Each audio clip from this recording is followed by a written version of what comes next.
கிறிஸ்துவில் பிரியமானவர்களே, இன்று நற்கருணை ஆராதனையில் கலந்து கொள்ள வந்திருக்கும் உங்கள் அனைவரையும் இயேசுவின் இனிய நாமத்தில் சந்திப்பதில் பெரும் மகிழ்ச்சி அடைகிறேன். ஒவ்வொரு வாரமும் நற்கருணை ஆண்டவரோடு நாம் இணைந்து ஜெபித்து கொண்டு வந்து கொண்டிருக்கிறோம்.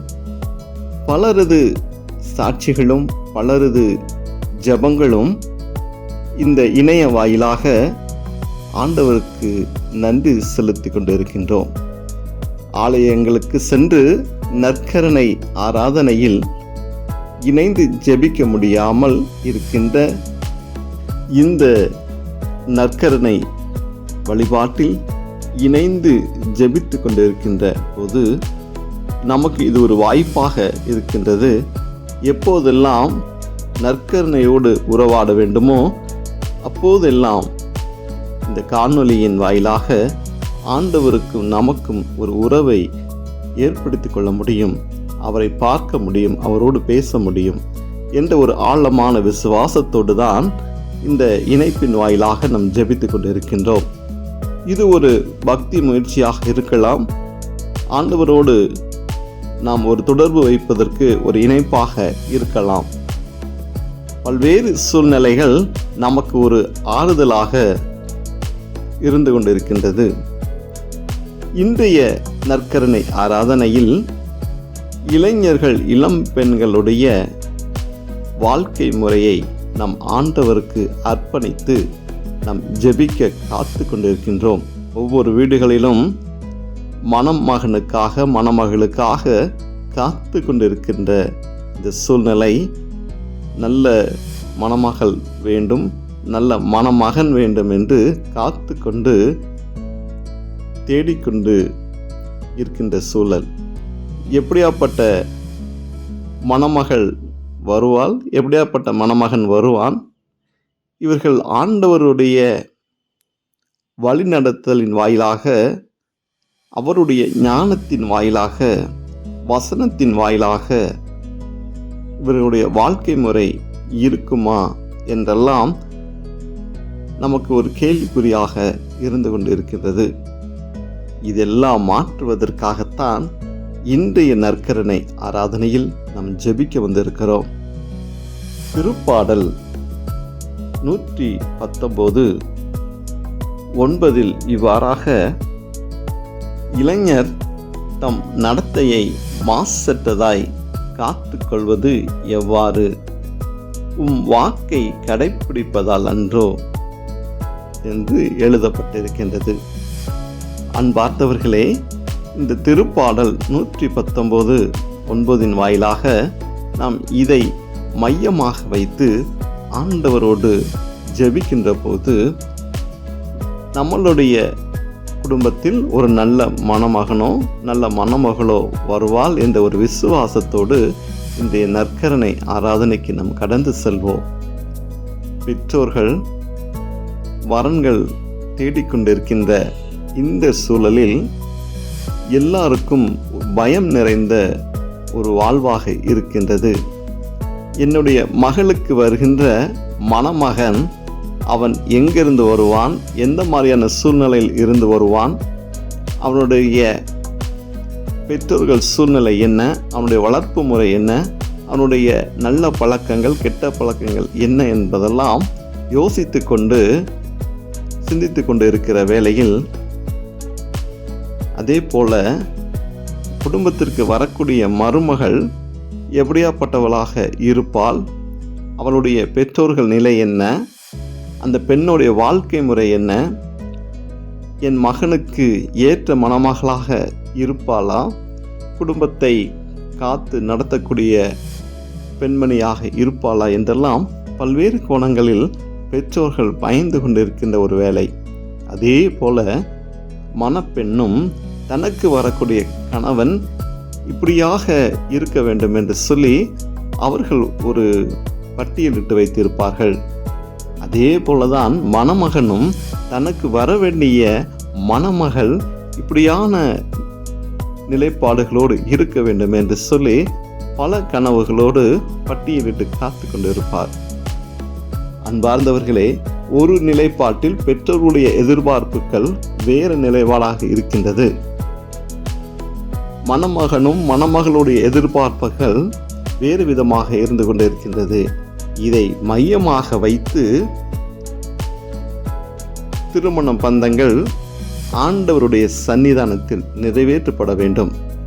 அப்படியாக பார்க்கப்படுகின்ற போது யாரெல்லாம் நேர்மையான வழியில் ஆண்டவரை பின்பற்றி ஆண்டவருடைய வசனத்தின் வாயிலாக வாழ்ந்து கொண்டு இருக்கிறார்களோ அவர்கள் நேர்மையானவர்களாக இருப்பார்கள், பெற்றோருக்கு கீழ்ப்படிந்தவர்களாக இருப்பார்கள், உலக ஆசாபாசங்கள் இன்றி நேர்மையான வழியில் வாழ்ந்தவர்களாக இருப்பார்கள். இதைத்தான் நாம் எதிர்பார்த்து கொண்டு இருக்கின்றோம்.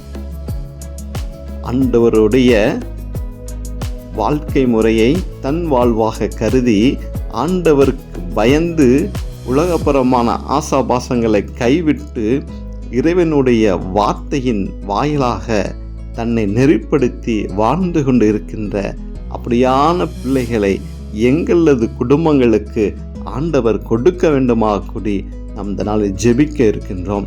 ஆண்டவருடைய ஆசீர்வாதம் இப்படியாக நமது வீடுகளுக்குள் கடந்து வர வேண்டும். மணமகள் வாயிலாகவோ மணமகன் வாயிலாகவோ எங்கள் குடும்பங்களுக்கு வர வேண்டும். அப்படியான ஆசீர்வாதங்களை கொடுக்க வேண்டும் என்று சொல்லிதான் இந்த நற்கரனை நாம் ஜெபிக்க வந்திருக்கிறோம். அநேகருடைய வாழ்க்கையில் நாம் பார்த்து கொண்டிருக்கின்றோம். திருமண பந்தங்கள் திருமணமாகி சில நாட்களிலே, சில மாதங்களிலே, சில ஆண்டுகளிலே முறிவடையக்கூடிய சூழ்நிலை. இதெல்லாம் வேண்டாம் என்று சொல்லி ஆண்டவர்கிட்ட ஜெபிக்க வந்திருக்கிறோம். உண்மையாலுமே இது ஒரு ஆசீர்வாதமான ஒரு நற்கரணை ஆராதனையாக இருக்கும் என்று ஒரு ஆழமான நம்பிக்கை என்னோடு இருக்கின்றது. உங்களுக்கும் அப்படியாகத்தான் இருக்க வேண்டும். உங்களுடைய வீடுகளிலும் திருமணத்திற்காக காத்து கொண்டு இருக்கிற பிள்ளைகள் இருப்பார்கள். அல்லது உங்களுக்கு அருகாமையிலோ அல்லது உங்கள் குடும்பங்களுக்கு தெரிந்த உறவினர்களுடைய வட்டத்திலோ இப்படியான நபர்கள் இருந்தால் அவர்களை ஆண்டவருடைய பாதத்தில் ஒப்புக்கொடுத்து அவர்களுக்காக நம்ம ஜெபிக்க இந்த ஜெப வேலை ஒரு ஆசீர்வாதமாக இருக்கும் என்ற விசுவாசத்தோடு நம்ம ஆண்டவருடைய பாதத்தில் கடந்து வருவோம். ஆண்டவர் தான் நமக்காக காத்து கொண்டு இருக்கிறார். எந்த ஒரு விண்ணப்பமாக இருந்தாலும் நமக்காகத்தானே வாழ்ந்து கொண்டு இருக்கிற இந்த நற்கரணை ஆண்டவரோடு ஜெபிக்கப்படுகின்ற போது இன்றைய விசுவாசம் அது வாழ்வாக அமைய மனங்களை திறந்து ஆண்டவரோடு ஜெபிப்போம். அப்போது ஒரு வல்லமை நம்ம குடும்பங்களில் கடந்து வரும், பிள்ளைகள் உள்ளத்தில் ஒரு வல்லமை கடந்து வரும். இதோ நெறிப்படுத்தி வாழக்கூடிய வாழ்க்கையை வரக்கூடிய நாட்களில் ஆண்டவர் அவருடைய உள்ளத்தில் வைக்க வேண்டுமாக நாம் ஜெபிப்போம். தொடர்ந்து கண்களை மூடி ஒருமுனைப்பட்டு ஜெபிக்கக்கூடிய பிள்ளைகளாக ஜெப வேலைக்கு நம்ம கடந்து வருவோமா? நற்கரணை ஆண்டவரே, இப்படியான ஜெப விண்ணப்பங்களோடு வந்திருக்க ஆண்டவரே, பல நாட்களாக வரன்களை தேடி அலைந்து கொண்டு இருக்கின்றோம். எங்கெங்கெல்லாமோ தேடிக்கொண்டு இருக்கின்றோம். யாரிடமோ நாங்கள் தேடிக்கொண்டு இருக்கிறோம். அன்பின் நற்கருணை ஆண்டவரே, இதோ உமது பாதத்தில் வந்து இருக்கிற எங்களை கண்ணோக்கி பார்க்க வேண்டுமா கூட ஜெபிக்கிறோம் ஆண்டவரே. அப்பா, உயிருள்ள தெய்வம் நற்கரணை வாயிலாக வாழ்ந்து கொண்டு இருக்கின்றதை நாங்கள் உணர்ந்து கொண்டு இருக்கின்ற ஆண்டவரே. அப்பா, நீங்கள் எங்கள் உள்ளத்தில் கடந்து வருகின்ற போது என் உள்ளம் பரிசுத்தமாய் கொண்டு இருக்கிறது, பலனடைந்து கொண்டு இருக்கின்றது, நோய்கள் மாறிக்கொண்டு இருக்கிறது, நெறியற்ற வாழ்க்கை நெறி உள்ளதாக மாறுகின்றது. அதற்காக நான் நன்றி செலுத்துகிறேன். இப்படியான ஒரு வாய்ப்பை எங்களுக்கு கொடுத்ததற்காக நன்றி ஆண்டவரே. இந்த அப்பத்தின் வாயிலாக, இரத்தத்தின் வாயிலாக அப்பா, எனக்கு இப்படியான ஒரு புதிய வாழ்க்கை ஆண்டவரே, புதிய வாழ்வு ஆண்டவரே, புதிய பெலன் எனக்குள் கடந்து வந்து கொண்டு இருப்பதற்காக நன்றி செலுத்துகிறேன் ஆண்டவரே. எத்தனை முறை நான் தடுமாறி கீழே விழுந்தாலும், பாவத்தில் விழுந்தாலும் ஆண்டவரே, நீங்கள் என்னை மன்னித்து கரம் பிடித்து ஒவ்வொரு நாளும் தூக்கி எழுப்பி கொண்டு இருப்பதற்காக நன்றி செலுத்துகிறேன் ஆண்டவரே. அப்பா, இந்த ஜெப கருத்துக்கள் மிகவும் முக்கியமானதாக இருக்கிறது ஆண்டவரே. அப்பா, என் குடும்பத்தில் ஆண்டவரே, என் நண்பர்களுடைய குடும்பங்களிலே, ஆண்டவரே, என் அருகில் இருக்கக்கூடிய குடும்பங்களிலே இப்படியான பிள்ளைகள் இருந்து கொண்டு இருக்கிறார்கள் ஆண்டவரே. திருமண பந்தத்திற்காக காத்து கொண்டு இருக்கிறார்கள் ஆண்டவரே. புதிய உறவுக்காக காத்து கொண்டு இருக்கிறார்கள் ஆண்டவரே. என்னுடைய வீடுகளில் ஆண்டவரே இப்படியான வயது வந்த பிள்ளைகள் இருந்து கொண்டு இருக்கிறார்கள். அப்பா, திருமணத்திற்கு வரன் தேடி கொண்டு இருக்கின்றேன். நல்ல மணமகன் வேண்டும் ஆண்டவரே, நல்ல மணமகள் வேண்டும் ஆண்டவரே. அப்பா, இப்படியான பிள்ளைகளை இத்தனை ஆண்டுகளாக நாங்கள் பாதுகாத்து வளர்த்து வந்திருக்கின்றோம் ஆண்டவரே. அப்பா, உமது சித்தத்தின்படி, உமது ஞானத்தின்படி நாங்கள் வளர்த்து வந்திருக்கிறோம் ஆண்டவரே. ஆண்டவரே, என் குடும்பத்திற்கு வரக்கூடிய மணமகன், ஆண்டவரே, என் பிள்ளைக்கு வரக்கூடிய மணமகன் எப்படியாப்பட்டவனாக இருப்பான் என்று எனக்கு தெரியாது ஆண்டவரே. அப்பா, எங்கிருந்து வருவான் எனக்கு தெரியாது ஆண்டவரே. அப்பா, அவன் நல்லவனா கெட்டவனா ஆண்டவரே, அவனுடைய பழக்க வழக்கங்கள் என்ன ஆண்டவரே? உமது வார்த்தையின் வாயிலாக வாழ்ந்தவனா? கிறிஸ்தவ வாழ்க்கையாக அவனுடைய வாழ்க்கை இருந்திருக்கின்றதா? அவனுடைய குடும்பம் ஒரு ஆசீர்வாதமான குடும்பமாக இருந்து கொண்டு இருக்கின்றதா என்றெல்லாம் எனக்கு தெரியாது ஆண்டவரே. அப்பா, உமது சித்தம் இப்படியானதாக இருக்க வேண்டும் ஆண்டவரே. அநேக இடங்களில் நாங்கள் கேள்விப்படுகின்றோம், திருமணமாகி ஒரு சில நாட்களிலே, ஒரு சில மாதங்களிலே, ஒரு சில ஆண்டுகளிலே பிரியக்கூடிய சூழ்நிலை இருந்து கொண்டு இருக்கிறது ஆண்டவரே. அப்பா, அந்த மணமகனுடைய வாழ்க்கை முரணற்றதாக இருக்கின்றது ஆண்டவரே. அப்பா, அவன் சொல்ல முடியாத அளவுக்கு தவறுகளை செய்து, தவறுகளை மறைத்து திருமண பந்தத்திலே இணைந்திருக்கின்ற சூழ்நிலை நாங்கள் பார்த்து கொண்டு இருக்கிறோம் ஆண்டவரே. திருமணமாகி அவனுக்கு வேறு ஒரு வாழ்க்கை இருக்கக்கூடிய சூழ்நிலையில் அதை மறைத்து மறுபடியுமாக திருமண பந்தங்களிலே இணைந்திருக்கிற சூழ்நிலையை பார்த்து கொண்டு இருக்கிறோம். விலை மாதுகளோடு வாழ்ந்த மனிதன் புதிய திருமண பந்தத்திற்குள் இணைந்திருக்கின்றான். சூதாட்டத்தோடு வாழ்ந்த மனிதன் பலரது வாழ்க்கையை சீரழித்து ஜெயிலுக்கெல்லாம் போய் முறையற்ற வாழ்க்கை வாழ்ந்த மனிதன் ஒரு திருமண பந்தத்திற்குள்ளே இணைந்து ஆண்டவரே, அதற்கு பின்பாக மற்றவர்களுக்கெல்லாம் தெரிந்த ஆண்டவரே கண்ணீரோடு பிரியக்கூடிய சூழ்நிலை, வேலை வாய்ப்பின்றி போலியான ஒரு அடையாளத்தோடு திருமண பந்தத்தில் இணைந்த ஒரு சூழ்நிலை, இப்படியாக பலரது வாழ்க்கையில் ஏமாற்றங்கள் ஆண்டவரே, வசதி வாய்ப்புகள் என்று சொல்லி ஏமாந்து போன சூழ்நிலை, ஏமாற்றப்பட்ட சூழ்நிலை, இப்படியான மணமகன் வீடுகளுக்குள் வந்து ஆண்டவரே என் குடும்பத்தினுடைய சமாதானத்தை கெடுத்து வாழ்கின்ற சூழ்நிலை பலரது இடங்களில், பல இடங்களில் பலரது குடும்பங்களை பார்த்து கொண்டு இருக்கிறோம் ஆண்டவரே. இதெல்லாம் மறைத்து ஆண்டவரே, அப்பா, என் மகளுக்கு ஏற்ற ஒரு மணமகன் ஆண்டவரே, என் குடும்பத்திற்கு ஏற்ற ஒரு மணமகன் வர வேண்டுமே ஆண்டவரே. அப்பா, பிள்ளைகளுடைய வாழ்க்கை தாறுமாறதாக போய் கொண்டு இருக்கிறது ஆண்டவரே. அதே போல் ஆண்டவரே, நான் நல்ல மகனை வைத்திருக்கின்றேன்.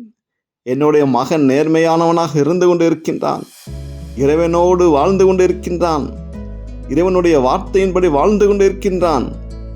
என் மகனுக்கு வரக்கூடிய மணமகள் எப்படியாப்பட்டவளாக இருப்பாளோ ஆண்டவரே. இன்று வரக்கூடிய மணப்பெண்கள் ஆண்டவரே பல நிலைகளிலே உலக பிரகமான வாழ்க்கை வாழ்ந்து ஆசா பாசங்களை அனுபவித்து வாழ்ந்து கொண்டிருக்கிற மணமகள், இப்படியாப்பட்ட மணமகள் வீடுகளுக்குள் வரக்கின்ற போது குடும்பத்தினுடைய சமாதானத்தை கெடுத்து, மகனுடைய சமாதானத்தை கெடுத்து, உலகத்தினுடைய ஆசா பாசங்களுக்கு இணைந்து வாழ்ந்த ஆண்டவரே குடும்பங்கள் சின்னாபின்னமாக போய் என் மகனுடைய வாழ்க்கை கேள்விக்குறியாக நின்று கொண்டு இருக்கின்ற சூழ்நிலை பலரது குடும்பங்களை நம்ம பார்த்து கொண்டு இருக்கிறோம் ஆண்டவர். பெண்களுடைய வாழ்க்கை முறையும் ஆண்டவரே வழிதவறி போய்கொண்டு இருக்கின்றார்கள் ஆண்டவரே. மனம் போல வாழ்ந்து கொண்டு இருக்கின்றார்கள் ஆண்டவரே. ஆண்களுக்கு நிகரான வாழ்க்கையை பெண்கள் வாழ்ந்து கொண்டு எல்லா ஆசா பாசங்களையும் அனுபவித்து வாழ்ந்து கொண்டிருக்கிற பெண்கள், இப்படியாப்பட்ட மணமகள் என் மகனுக்கு வேண்டாம் ஆண்டவரே. அப்பா, ஒவ்வொருடைய பெற்றோர்களுடைய கண்ணீரும் இதுவாகத்தான் இருக்கின்றது ஆண்டவரே. நல்ல மணமகன் வேண்டும், நல்ல மணமகள் வேண்டும் என்று சொல்லிதான் ஆண்டவரே ஒவ்வொருடைய பெற்றோருடைய எண்ணமாக இருந்து கொண்டு இருக்கின்றது. நற்கருணை ஆண்டவர் தான் இன்றைய நாட்களிலே இப்படியான ஜெப விண்ணப்பங்களை ஏற்று ஒவ்வொரு குடும்பங்களுக்கும் தகுந்தவாறு ஆண்டவரே மணமகனையோ மணமகளையோ நீங்கள் கொடுக்க வேண்டுமா கூடி ஜெபிக்கிறோம். ஆண்டவரே ஒவ்வொருடைய பெற்றோருடைய கண்ணீரை மாற்ற வேண்டுமா கூடி ஜெபிக்கிறோம். பல நாட்களாக நாங்கள் தேடிக்கொண்டு இருக்கின்றோம், பல இடங்களில் தேடிக்கொண்டு இருக்கின்றோம், பல மேட்ரிமோனி வாயிலாக தேடிக்கொண்டு இருக்கின்றோம். இப்போ வரைக்கும் எனக்கு வரணும் அமையவில்லை ஆண்டவரே. ஆனால் உங்களுக்கு தெரியும், ஏற்ற வேலையிலே ஏற்ற மணமகளையோ நீங்கள் கொடுப்பீங்க என்ற விசுவாசத்தோடு தான் நாங்கள் காத்து கொண்டு இருக்கின்றோம். ஆண்டவரே மனிதர்கள் வாயிலாக முறையற்ற மனிதர்கள் மணமகனாகவோ மணமகளாகவோ வராதபடிக்கு தேவன் ஆசீர்வதிக்க வேண்டுமா கூடி ஜெபிக்கிறோம். ஆண்டவர் அப்பா, எதற்காக இத்தனை நாள் காத்து கொண்டு இருந்தோம் என்று எங்களுக்கு தெரியாது. ஆனால் ஆண்டவர் நல்ல மணமகளை கொடுப்பார், நல்ல மணமகனை கொடுப்பார் என்று தான் நாங்கள் விசுவாசத்தோடு ஜெபித்து கொண்டு இருக்கின்றோம். அப்படியாக கொடுக்க வேண்டுமா கூடி ஜெபிக்கிறோம். ஆண்டவரே அப்பா, அனைத்து இளைஞருடைய வாழ்க்கையும் கரங்களை ஒப்பு கொடுக்கிறோம். ஆண்டவரே அப்பா, அவருடைய வாழ்க்கையை நீங்கள் நெறிப்படுத்துங்க. ஆண்டவரே அப்பா, தெய்வத்தின் கீழே ஆண்டவரே உமது வார்த்தையின் படியும் ஆண்டவரே உம்முடைய வாழ்க்கை முறையும் பின்பற்றி உண்மையுள்ள கிறிஸ்தவர்களாக வாழ இளைய பிள்ளைகளுக்கு தேவன் கற்றுக் கொடுக்க வேண்டுமா கூடி ஜெபிக்கிறோம். ஆண்டவரே வாரந்தோறும் ஆலயங்களுக்கு வர வேண்டும். ஆண்டவரே வாரந்தோறும் ஆண்டவரே நற்கருணை உட்கொள்ள வேண்டும். இறைவனுடைய வார்த்தைகளை கேட்க வேண்டும். இறைவனோடு வாழ்கின்ற அப்படியான பிள்ளைகளை தேவன் ஆசீர்வதிக்க வேண்டுமா கூடி ஜெபிக்கிறோம். ஆண்டவரே அப்பா, இன்றைய இளைஞர்கள் ஆண்டவரே பல்வேறு சூழ்நிலைகளில் வாழ்ந்து கொண்டு இருக்கின்றார்கள். ஆண்டவரே போதை பழக்கங்களுக்கும் ஆண்டவரே முறையற்ற வாழ்க்கை முறைக்கும் தங்களுடைய வாழ்க்கையை அர்ப்பணித்து மனம் போல வாழ்ந்து கொண்டு இருக்கின்றார்கள், மன மகிழ்ச்சியோடு வாழ்ந்து கொண்டு இருக்கின்றார்கள். இதுதான் உலகம், இந்த மன மகிழ்ச்சி தான் உலகம் என்று சொல்லி ஆண்டவரே தெய்வங்களை மறந்து பெற்றோர்களை மறந்து ஆசாபாசங்களுக்காக வாழ்ந்து கொண்டு இருக்கின்றார்கள். தேவன் இந்த நிலைப்பாட்டை மாற்றி இறைவனுடைய வார்த்தைகளின்படி ஆண்டவரே திருப்பாடல் 119:9 வாயிலாக அவர்கள் வாழ கற்றுக் கொடுக்க வேண்டுமா கூடி ஜெபிக்கிறோம். ஆண்டவரே இறை ஆசிரியர் ஒவ்வொரு குடும்பங்களுக்கு போக வேண்டுமா கூடி ஜெபிக்கிறோம். பெற்றோர்களை கண்ணீரை மாற்ற வேண்டுமா கூடி ஜெபிக்கிறோம். ஆண்டவரே அப்பா, பல இளைஞரோட கண்ணீரை மாற்ற வேண்டுமா கூடி ஜெபிக்கிறோம். ஆண்டவரே என் வாழ்க்கை மாறி போய்விட்டது. ஆண்டவரே அப்பா, என் வாழ்க்கை தடம் புரண்டு போய்விட்டது என்று உணர்ந்து இருக்கக்கூடிய இளைஞர் பிள்ளைகளுக்கு தேவன் அவர்களை மன்னித்து அவர்களுக்கு ஆசீர்வாதத்தை கொடுத்து புதிய வாழ்க்கையை கொடுக்க வேண்டுமா கூடி ஜெபிக்கிறோம். ஆண்டவரே இன்று பெண்களும் ஆண்களும் ஆண்டவரே போதைக்கு அடிமையாகி பல்வேறு சூழ்நிலைகளில் ஆண்டவரே உடல் இச்சைக்காக வாழ்ந்து கொண்டு இருக்கிற சூழ்நிலையெல்லாம் தேவன் மாற்றி போட வேண்டுமா கூடி ஜெபிக்கிறோம். ஆண்டவரே பலரது பெற்றோருடைய வாழ்க்கையில் கண்ணீர் இருந்து கொண்டு இருக்கின்றதே. இதோ என்னுடைய மகனுடைய வாழ்க்கை, என் மகளுடைய வாழ்க்கை இப்படியாக மாறி போய்விட்டதே. இதோ இவ்வளவு கஷ்டப்பட்டு நான் இவர்களை வளர்த்திருக்கின்றேனே. இதோ எனக்கா இப்படியே ஒரு பிள்ளை, எனக்கா இப்படியே ஒரு மகன் சிந்தித்து கொண்டு அழுது கொண்டு இருக்கின்ற ஒவ்வொருடைய பெற்றோருடைய கண்ணீரை பார்க்க வேண்டுமா கூடி ஜெபிக்கிறோம். ஆண்டவரே அப்பா, மனம் இறங்குங்க ஆண்டவரே. அப்பா, மனம் இறங்குங்க ஆண்டவரே. அப்பா, இன்று இளைய பிள்ளைகளை தேவன் நீங்கள் தூக்கி எடுக்க வேண்டுமா கூடி ஜெபிக்கிறோம். அப்பா, தூக்கி எடுக்க வேண்டுமா கூடி ஜெபிக்கிறோம். ஆண்டவரே அப்பா, மொபைல் வாயிலாக பல்வேறு தேவையற்ற நிகழ்வுகளை பார்த்து இதுதான் உலகம் என்று சொல்லி உலகத்தின் பின்னாடி மாயையின் பின்னாடி வாழ்ந்து கொண்டிருக்கிற எல்லா இளைஞர்களையும் தேவன் நீங்கள் மீட்டெடுக்க வேண்டுமா கூடி ஜெபிக்கிறோம். ஆண்டவரே அப்பா, மீட்டெடுக்க வேண்டுமா கூடி ஜெபிக்கிறோம். பெற்றோர்கள் கண்ணீரை மாற்ற வேண்டுமா கூடி ஜெபிக்கிறோம். ஆண்டவரே இந்த நாளிலே இப்படியான ஒரு ஜெப கருத்தை கொடுத்ததற்காக நன்றி செலுத்துகிறோம். அப்பா, அநேகருடைய வீடுகளில் இப்படியான சூழ்நிலை இருந்து கொண்டு இருக்கிறது. நற்கருணை ஆண்டவர் தான் இந்த பிள்ளைகளுடைய வாழ்க்கையை மாற்றி நல்ல உறவுகளை கொடுத்து ஆண்டவரே நல்ல சன்னதிகளை கொடுக்க வேண்டுமா கூடி ஜெபிக்கிறோம். எங்கெங்கெல்லாம் திருமண பந்தங்கள் தடைப்பட்டு இருக்கின்றதோ ஆண்டவரே அந்த திருமண பந்தங்களை தேவன் வாய்க்க பண்ண வேண்டுமா கூடி ஜெபிக்கிறோம். ஆண்டவரே திருமண தடைகளை மாற்ற வேண்டுமா கூடி ஜெபிக்கிறோம். ஆண்டவரே அப்பா, நல்ல வரன்களை கொடுக்க வேண்டுமா கூடி ஜெபிக்கிறோம். அப்பா, மணமகளுக்கு ஏற்ற மணமகனையும் மணமகனுக்கு ஏற்ற மணமகளையும் தேவன் ஆசீர்வதித்து கொடுக்க வேண்டுமா கூடி ஜெபிக்கிறோம். ஆண்டவரே அப்பா, இப்படியாக இந்த நற்கருணை வாயிலாக ஜெபித்து கொண்டு இருக்கிற ஒவ்வொரு உள்ளங்களில் ஆண்டவரே தேவன் ஒரு ஆசீர்வாதத்தை கொடுங்க அப்பா. இந்த வருகின்ற வாரத்தில் அப்பா அவர்களுக்கு நல்ல ஒரு முடிவுகளை கொடுக்க வேண்டுமாக கொண்டு ஜெபிக்கிறோம் ஆண்டவரே. அப்பா இயேசுவின் நாமத்தில் நீங்கள் எதெல்லாம் கேட்பீர்களோ அது தருவேன் என்று சொல்லியிருக்கிறீங்களா ஆண்டவரே. அப்பா இந்த தினத்தில் அப்பா இந்த நற்கரின் வாயிலாக ஆண்டவரே நாங்கள் கேட்டுக்கொண்டு இருக்கிறோம் ஆண்டவரே. அப்பா என்னுடைய மகளுக்கு நல்ல மணமகனை கொடுக்க வேண்டும் ஆண்டவரே. என்னுடைய மகனுக்கு நல்ல மணமகளை கொடுக்க வேண்டும் என்று ஜெபிக்கிறோம் ஆண்டவரே. அதற்காக நன்றி செலுத்துகிறோம். இயேசுவின் நாமத்தில் நாங்கள் ஒப்பு கொடுத்து ஜெபிக்கிறோம். இறைவன் அப்படியே வாக்கிய பண்ணுவீர் என்று விசுவாசத்தோடு காத்து கொண்டு இருக்கிறோம் ஆண்டவரே. நற்கரின் ஆண்டவர் தான் ஆண்டவரே. ஒவ்வொருடைய இல்லங்களையும் ஆசீர்வதித்து ஒவ்வொரு உள்ளங்களையும் ஆசீர்வதித்து நல்ல பந்தங்களை உருவாக்கி கொடுக்க வேண்டுமா கொண்டு ஜெபிக்கிறோம். வல்லமை உள்ள ஆண்டவர் பலரது கண்ணீரை மாற்றி பலரது உள்ளங்களை நெறிப்படுத்தி உமது வார்த்தையின்படி வாழக்கூடிய பிள்ளைகளை தேவன் தேர்ந்தெடுத்து ஆசீர்வதித்து காத்து வழிநடத்த வேண்டுமாய் இயேசுவின் நாமத்தில் ஜெபிக்கிறோம் நல்ல பிதாவே. ஆமென்.